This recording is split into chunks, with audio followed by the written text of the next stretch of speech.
नमस्कार, 20 मिनट 20 खबर में आपका स्वागत है। आपके साथ मैं हूं स्वप्निल। अगले 20 मिनट में आप देखेंगे 20 देश प्रदेश की अहम खबरें। तो चलिए शुरू करते हैं खबरों का सिलसिला।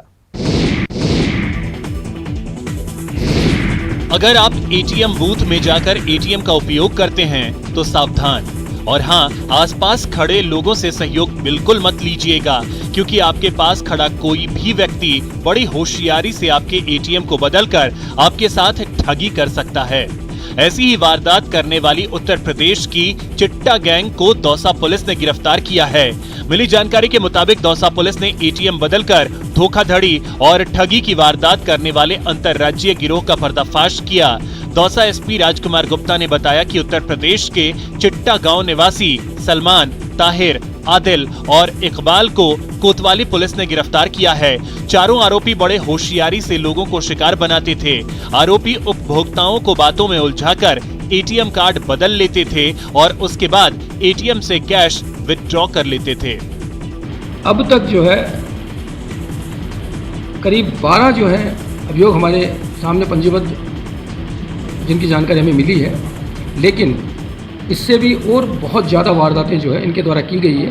अब हम सभी जो है इन स्टेट्स को मैसेज देकर और इनके द्वारा जो वारदात की गई हैं उनके बारे में इंटीमेशन भेजेंगे और इनसे हम गहनता से पूछताछ कर रहे हैं।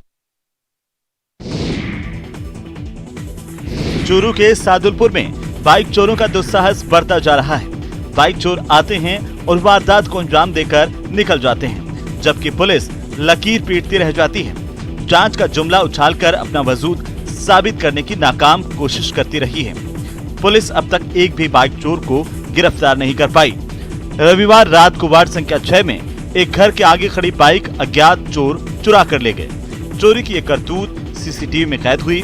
सीसीटीवी फुटेज में 2 युवक नजर आ रहे हैं, जिसमें एक युवक पीछे चौकीदारी कर रहा है, जबकि दूसरा आराम से बाइक लेकर निकल जाता है। चोर पहले बाइक को हिलाकर तेल चेक कर रहा है, इसके बाद दोनों घर के आगे खड़ी बाइक को लेकर फरार हो जाते हैं। सीसीटीवी फुटेज के आधार पर पुलिस अब बाइक चोरों की तलाश कर रही है।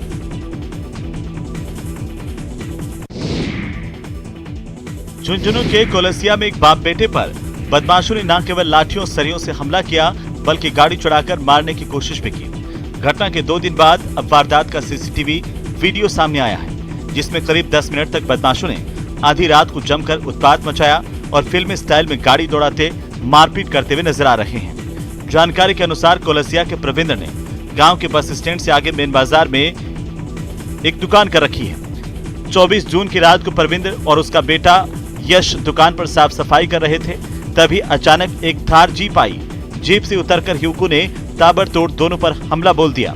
इस बारे में पीड़ित के भाई अमरचंद ने मुकदमा दर्ज करवाया है। रिपोर्ट में बताया गया कि उसके भाई और बेटे पर कोलसिया का सुरेंद्र और 15-20 युवकों ने सरियों और धारदार हथियारों से जानलेवा हमला किया। इसके बाद आरोपी परविंद्र के साथ दुकान के पीछे मारपीट करते रहे। यश के परिवार के लोगों ने रिश्तेदारों को इस बारे में सूचना दी, जिस पर लोग इकट्ठा हो गए। आरोपी परविंद्र को मरा हुआ समझकर बदमाश भाग निकले। आरोपियों ने परविंद्र के गले से सोने की चेन तोड़ ली और गले से 17,000 रुपए भी निकाल लिए। फिलहाल दोनों बाप बेटे का सीकर के अस्पताल में इलाज जारी है। पुलिस ने केस दर्ज कर जांच शुरू कर दी है। डूंगरपुर में एफसीआई का 26,000 क्विंटल गेहूं जो बांसवाड़ा लैब से जांच कराने पर 40 दिन पहले अनसेफ पाया गया था, वही गेहूं अब उदयपुर स्थित प्राइमरी हेल्थ केयर लैब की जांच में पास हो गया है। सैंपल पास होने के बाद खाद्य और नागरिक आपूर्ति विभाग ने इस गेहूं के उठाव की अनुमति दे दी है। अब ये गेहूं जरूरतमंदों में बांटा जाएगा। इसे लेकर डूंगरपुर जिले के रसद अधिकारी रामचंद्र शेरावत ने बताया कि खाद्य सुरक्षा योजना और प्रधानमंत्री गरीब कल्याण योजना के तहत डूंगरपुर रेलवे स्टेशन पर मार्च में मालगाड़ी से गेहूं के कुल 52,829 बैग पहुंचे थे। उस समय मालगाड़ी से ट्रकों में लोड करने पर गेहूं की ढेलियां बनी हुई मिली थीं। खराब गेहूं आने के बाद इस गेहूं के सैंपल जांच के लिए बांसवाड़ा लैब में भेजे गए। बांसवाड़ा लैब की रिपोर्ट में 26,000 क्विंटल गेहूं को अनसेफ बताया गया था। इसके चलते उसके बांटने पर रोक लगा दी गई थी। इस पर एफसीआई की रीजनल ऑफिस से टीम ने डूंगरपुर आकर पूरे स्टॉक के सेग्रीगेशन का काम शुरू किया था और इसके बाद 3,000 क्विंटल गेहूं को सेग्रीगेशन में खराब मानकर अलग किया गया। अब ये सैंपल जांच में पास हो गया है।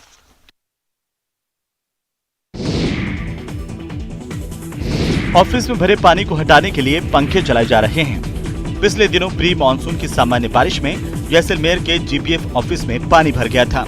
इस वजह से जब मानसून की बारिश शुरू होने से पहले ही उन हजारों कर्मचारियों को इस बात का डर सताने लगा है कि अगर फिर से जीपीएफ ऑफिस में पानी भर गया तो क्या होगा। दरअसल इस ऑफिस में करीब 23,000 कर्मचारियों का रिकॉर्ड है। यहाँ पर जगह जगह फाइलों के ढेर लगे हुए हैं और आशंका जताई जा रही है कि तेज बारिश में रिकॉर्ड पूरी तरह से नष्ट हो सकते हैं। जानकारी के अनुसार विभाग की ओर से पिछले कुछ सालों से रिकॉर्ड को ऑनलाइन किया जा रहा है, लेकिन अभी तक आधा काम भी नहीं हुआ है। दरअसल ये बिल्डिंग पूरी तरह से जर्जर है। कई बार इस बिल्डिंग की मरम्मत के लिए अधिकारियों से बात की गई, लेकिन अभी तक इस बिल्डिंग को ठीक करने का काम शुरू नहीं हो पाया है। भय और डर के माहौल के बीच काम कर रहे हैं। वहीं करीब 23,000 से अधिक कर्मचारियों का रिकॉर्ड यहाँ पर है, उसकी सुरक्षा की जिम्मेदारी भी इन पर है। और ये बात भी देखने को मिल रही है कि बिल्डिंग का हर हिस्सा जो है वो जर्जर है। छत हो या दीवार है या फिर फर्श, हर तरफ से जो है वो पानी की रेले जो है वो बहते हुए नजर आ रहे हैं और दीवारें अब जो है वो खोखली होकर गिरने लगी है।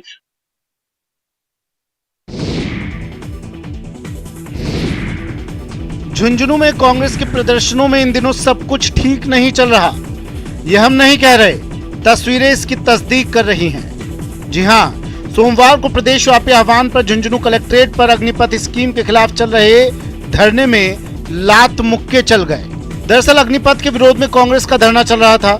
उसी दौरान वहां एक युवक आया और उसने भी स्कीम को लेकर अपनी बात रखने की परमिशन मांगी। कांग्रेस नेताओं ने उसे परमिशन देकर माइक दे दिया, लेकिन युवक ने अग्निपथ स्कीम के फायदे बताने शुरू कर दिए तो कांग्रेस नेता सकपका गए।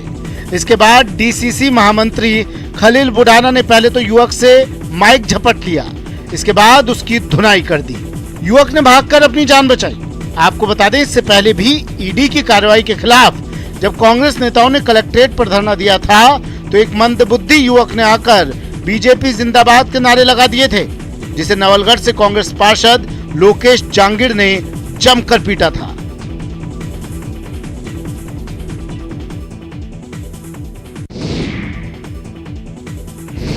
सीमा पार पाकिस्तान से ड्रोन के जरिए हेरोइन तस्करी का नापाक खेल लगातार जारी है। भारत पाक अंतर्राष्ट्रीय सीमा पर स्थित श्रीगंगानगर जिले के श्रीकरणपुर सेक्टर में रविवार रात पाकिस्तान से ड्रोन के जरिए 2 पैकेट हेरोइन ड्रॉप की गई।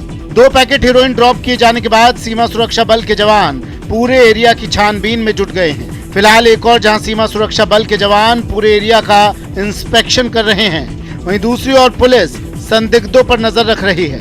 गौरतलब है कि इससे पहले 1 जून को भी श्रीगंगानगर जिले में 5 भारतीय तस्करों को 2.5 लाख रुपए की नकदी और लगभग 6.5 किलो हेरोइन के साथ गिरफ्तार किया गया था। गौरतलब है कि अफगानिस्तान की अर्थव्यवस्था के प्रमुख आधार अफीम से बनने वाली हेरोइन को पंजाब के ड्रग माफिया तक पहुंचाने के लिए पाकिस्तानी तस्करों ने श्रीगंगानगर जिले से सटी भारत पाक अंतर्राष्ट्रीय सीमा पर डिलीवरी पॉइंट तय किए हैं। वहीं पंजाब के ड्रग माफिया ने इन डिलीवरी पॉइंट के आसपास ऐसे प्यादे ढूंढ लिए हैं जो सीमा पार से आई हेरोइन को पंजाब तक पहुंचाने का काम करते हैं।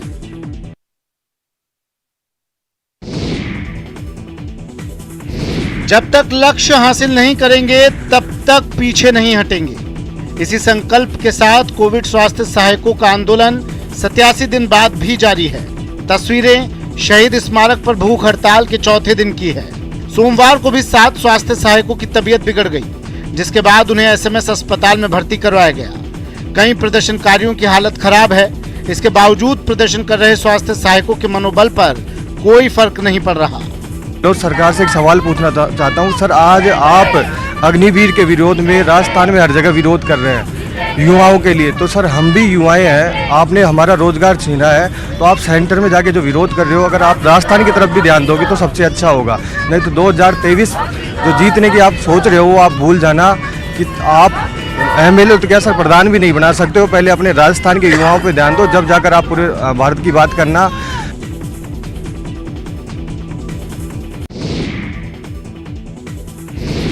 यकीन नहीं हो रहा ना, ये वो फव्वारा है जो कुछ समय पहले तक चौराहे की शान हुआ करता था। तस्वीरें धौलपुर शहर की हैं। धौलपुर शहर के लाल बाजार स्थित डाकखाना चौराहे की शान फव्वारा रहा है। सुंदरीकरण को 4 चांद लगाने वाला फव्वारा आजकल महज गंदगी के ढेर और कूड़ेदान बनकर रह गए हैं। इनकी हालत देखकर तो ये कतई नहीं लगता कि नगर परिषद या जिला प्रशासन शहर के सुंदरीकरण को लेकर जरा भी गंभीर है। इस बेहतरीन फव्वारे की सबसे खास बात यह थी कि इसकी एक भी बूंद चार दीवारी से बाहर नहीं गिरती थी, लेकिन नगर परिषद के अफसर और सभापति बदले तो हालात भी बदल गए। अब यहाँ पर चौराहे का नाम तो फव्वारा चौराहा है, लेकिन फव्वारा कभी नहीं चलता। अफसरों की लापरवाही इसे लील गई। एक बार ये फव्वारा खराब हुआ तो किसी ने दोबारा इसे रिपेयर करवाने की जहमत तक नहीं उठाई। जब ये फव्वारा ही बंद हो गया तो इसे कूड़ेदान का ढेर बनते देर कहाँ लगनी थी, और हुआ भी कुछ ऐसा ही।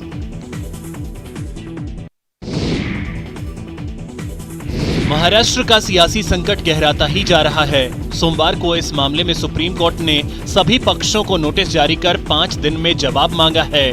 कोर्ट अब इस मामले में 11 जुलाई को सुनवाई करेगा। वहीं उद्धव ठाकरे ने बाकी मंत्रियों पर बड़ी कार्रवाई करते हुए उनके मंत्रालयों को छीन लिया है। दूसरी तरफ एक जमीन घोटाले को लेकर शिवसेना नेता संजय राउत को ईडी ने नोटिस भेजा है।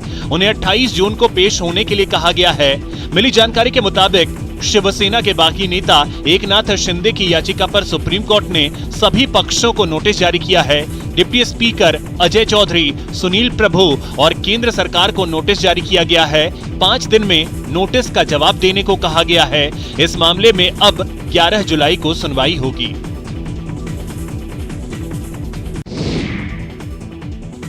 झारखंड और आंध्र प्रदेश के बाद राजस्थान में यूरेनियम के विशाल भंडार मिले हैं। सीकर के खंडेला इलाके में खनन की तैयारी शुरू हो गई है। यहां 1008.46 हेक्टेयर एरिया में 12 मिलियन टन यूरेनियम और इससे जुड़े एसोसिएटेड मिनरल्स के भंडार मिलने के बाद सरकार के भी चेहरे खिल उठे हैं। वर्ल्ड स्क्रीन पर राजस्थान भी चमकने लगा है। इससे रोजगार से लेकर इन्वेस्टमेंट तक के रास्ते खुल गए हैं। उधर यूरेनियम के संवर्धन के आधार पर ही तय होगा कि परमाणु हथियार बनाने में इसका उपयोग होगा या नहीं। इसके साथ ही परमाणु बम में यूरेनियम का उपयोग करने के लिए कई वैज्ञानिक परीक्षण करने होते हैं। प्रदेश के माइंस एंड पेट्रोलियम डिपार्टमेंट के additional chief secretary doctor Subodh Agarwal ने बताया, राजस्थान सरकार ने सीकर के पास खंडेला तहसील के रोहिला में यूरेनियम अयस्क की माइनिंग के लिए यूरेनियम कॉर्पोरेशन ऑफ इंडिया को पट्टा का लेटर ऑफ इंटेंट जारी कर दिया है।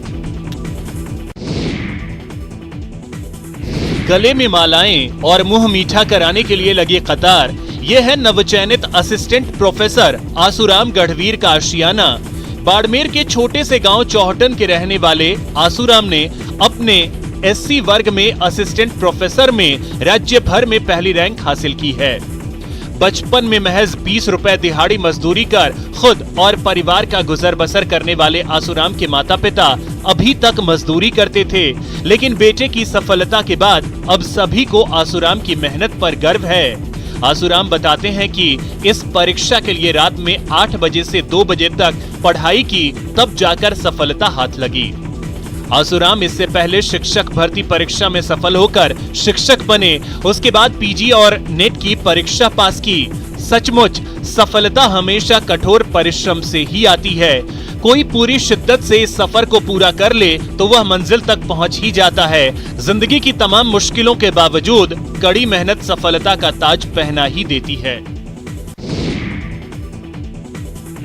शीतला माता मंदिर में महिलाओं ने पूजा अर्चना कर बासे पकवानों का भोग लगाया और सुख समृद्धि और खुशहाली की कामना की। तस्वीरें करौली के टोडा भीम कस्बे की हैं। सोमवार अलसुबह से ही पूजन करने वाली महिलाओं का यहां पर तांता लग गया। सुबह 4 बजे से ही महिलाओं का मंदिर पहुंचना शुरू हो गया था, जो देर रात तक जारी रहा। इस दौरान महिलाओं ने शीतला माता को ठंडे पकवानों का भोग लगाया और अपने परिवार के साथ क्षेत्र में सुख समृद्धि की कामना की। माता के जयकारों से समूचा मंदिर प्रांगण गुंजायमान हो उठा। इस दौरान महिलाओं ने बताया कि आषाढ़ के महीने में शीतला माता की पूजा अर्चना की जाती है और माता को पुआ, पापड़ी, चावल का भोग लगाया जाता है। आषाढ़ में इसे बूढ़े बासोड़ा के नाम से जानते हैं। एक दिन पहले माता के पूजन के लिए प्रसाद तैयार किया जाता है। महिलाएं सुबह स्नान कर शीतला माता मंदिर पहुंचती है और शीतल पकवानों का भोग लगाकर पूजा अर्चना कर घर परिवार के साथ ही क्षेत्र में सुख समृद्धि की कामना करती हैं। इस साल केदारनाथ यात्रा में भले ही रिकॉर्ड संख्या में तीर्थयात्री पहुंच रहे हैं, लेकिन इस बार की यात्रा विवादों में घिरती नजर आ रही है। केदारनाथ पैदल मार्ग पर संचालित होने वाले घोड़े खच्चरों पर गद्दी लगाने के नाम पर घोड़ा खच्चर संचालकों से पैसे मांगने, सोनप्रयाग पार्किंग में अवैध रूप से बिस्तर यात्रियों को किराए पर देने और केदारनाथ हाईवे के किनारे वाहन रोककर उनसे पार्किंग शुल्क के नाम पर मनमानी धनराशि वसूलने के मामले सामने आए हैं। अधिकांश मामलों में जिला पंचायत और प्रशासन का हस्तक्षेप है। ऐसे में सवाल उठने लाजमी हैं। जानकारी के अनुसार सोनप्रयाग से केदारनाथ की पैदल रूट पर खच्चर मालिकों ने भी अच्छा बिजनेस किया तो करीब 250 खच्चरों की जान पर बनाई। खच्चर की मौत के बाद उनके मालिक कंपनसेशन के लिए भटक रहे हैं। दरअसल घोड़ा खच्चर केदारनाथ धाम की रीढ़ है। इसी के बलबूते धाम में हर प्रकार का सामान और लाखों यात्री केदारनाथ धाम पहुंचते हैं। इस साल भारी भीड़ को फटाफट पहुंचाने के लिए खच्चरों का इस्तेमाल हुआ। नतीजन ज्यादा फेरे लगाने के चक्कर में करीब 250 खच्चर मौत के घाट उतर गए। अब खच्चर मालिक वित्तीय राहत के लिए भटक रहे हैं। इनका आरोप है कि क्लेम के लिए उन्हें सर्वे पर 5,000 रुपए खर्च करने पड़ रहे हैं। भीषण गर्मी और उमस से जूझ रहे प्रदेशवासियों के लिए राहत की खबर है। देरी से ही सही, लेकिन मानसून के 29 या 30 जून तक प्रदेश में एंट्री की पूरी संभावना है। एक और जहां 29 जून से प्रदेश के कई इलाकों में झमाझम बारिश के आसार हैं, वहीं कुछ इलाकों में भारी बारिश भी हो सकती है।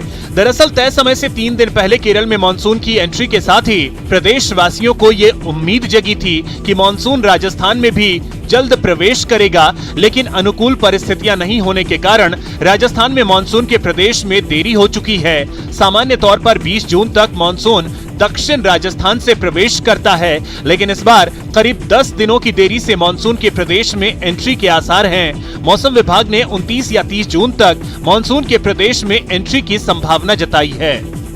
एक साइक्लोनिक सर्कुलेशन बना हुआ है, वहीं बंगाल की खाड़ी से पूर्वी हवाएं धीरे धीरे सक्रिय हो रही है।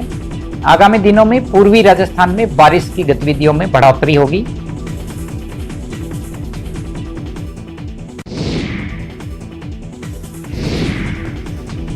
कोटद्वार से 40 किलोमीटर की दूरी पर बसा सुंदर सा हिल स्टेशन लेंसडाउन इन दिनों पर्यटकों से गुलजार है। गर्मी के मौसम में ठंडी हवाओं के बीच पहाड़ के मनमोहक नजारों और यहाँ की वादियों का लुत्फ उठाने के लिए देश के तमाम हिस्सों से बड़ी संख्या में पर्यटक लेंसडाउन पहुँच रहे हैं। वहीं पर्यटकों की बढ़ती संख्या को देखकर पर्यटन व्यवसाय से जुड़े लोग भी खासे उत्साहित हैं। लेंसडाउन का टिप एंड टॉप, भुल्लाताल झील, हर जगह बड़ी संख्या में पर्यटक पहुंच रहे हैं। लेंसडाउन में अच्छा लग रहा है। हम लोग सोना गुड़गांव डिस्ट्रिक्ट से आए हैं, हरियाणा स्टेट से, और यहाँ पर आके काफी अच्छा लग रहा है हमें। बहुत अच्छा, क्योंकि ये नेचुरल है और यहाँ पे बहुत सारे प्लांट्स हैं। ये बहुत ही अच्छी जगह है यहाँ पे घूमने के लिए। नीचे तो इतनी गर्मी है और यहाँ पे अच्छा है। हमें बहुत अच्छा लग रहा है और हम थोड़ा सा गर्मी से राहत पाने के लिए ही आए थे। दिल्ली से आए हैं, तो दिल्ली के कंपैरेटिवली यहाँ पर हवाएं काफ़ी ठंडी हैं, तो हमें बहुत अच्छा लग रहा है, एक जहनी सुकून मिल रहा है। झुंझुनू के एक युवा ने 26 दिनों में 2500 किलोमीटर की साइकिल यात्रा करके करीब 5 राज्यों के विद्यार्थियों को खेलों में भी बढ़ चढ़कर हिस्सा लेने का संदेश दिया है। सोमवार सुबह जब यह युवा झुंझुनू पहुंचा तो उसका स्वागत किया गया। दरअसल इंडाली गांव का रहने वाला विनीत भालोटिया ओडिशा के भुवनेश्वर के नाइजर कॉलेज में रिसर्च स्कॉलर है।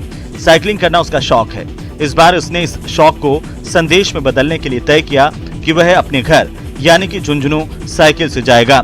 इसके बाद उसने 1 जून को अपनी साइकिल यात्रा शुरू की, जो 5 राज्यों भुवनेश्वर, झारखंड, बिहार, यूपी और राजस्थान होते हुए सोमवार को संपन्न हुई। विनीत का झुंझुनू पहुंचने पर छात्र नेता पंकज गुर्जर के नेतृत्व में स्वर्ण जयंती स्टेडियम में स्वागत किया गया।